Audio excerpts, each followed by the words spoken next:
ఊరిలో రాజమ్మ అనే ముసలవ్వ ఉండేది. ఆమె చాలా కాలంగా చిన్న బండి మీద పళ్ళు కూరగాయలు అమ్ముతూ జీవించేది. కొన్ని రోజులు బాగా అమ్ముడుపోయేవి. కొన్ని రోజులు పళ్ళు కూరగాయలు అమ్ముడుపోయేవి కావు. కానీ రాజమ్మ దేవుణ్ణి నమ్మేది. ఆ దేవుడే నాకు దారి చూపిస్తాడు, నాకు వ్యాపారం వృద్ధిలోకి తెస్తాడని నమ్ముతూ ఉండింది. ఒకరోజు వర్షం బాగా పడింది. కానీ జనం అందరూ ఇళ్లలోకి వెళ్ళిపోయారు. కానీ రాజమ్మ మాత్రం బండి దగ్గరే నిలబడింది. అంతలో ఒక చిన్న అబ్బాయి వర్షంలో వచ్చాడు. అమ్మమ్మ, నాకొక పండు ఇస్తావా, నాకు ఆకలి వేస్తుంది అని అడిగాడు. తన ఆకలి తీర్చడం ఆ అబ్బాయి ఆకలి తీర్చడం కోసం రాజమ్మ డబ్బులు తీసుకోకుండా సహాయం చేసింది. ఆ చిన్న పిల్లవాడి ఆకలి తీర్చింది.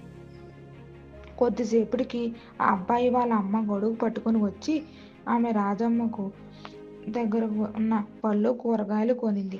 వాళ్ళ అబ్బాయి ఆకలి తీర్చింది కాబట్టి, రాజమ్మ ఆకలి తీర్చింది కాబట్టి కృతజ్ఞతతో ఆ పళ్ళు కూరగాయలు కొనాలని అనుకుంది. ఆమె రాజమ్మ దగ్గర ఉన్న పళ్ళు కూరగాయలు కొనేసింది. మీ కష్టం దేవుడు చూసుకుంటాడమ్మా అనింది. ఆ రాజమ్మ చాలా సంతోషపడింది. నీతి: ఓర్పుతో కష్టపడితే మంచి రోజులు వస్తాయి.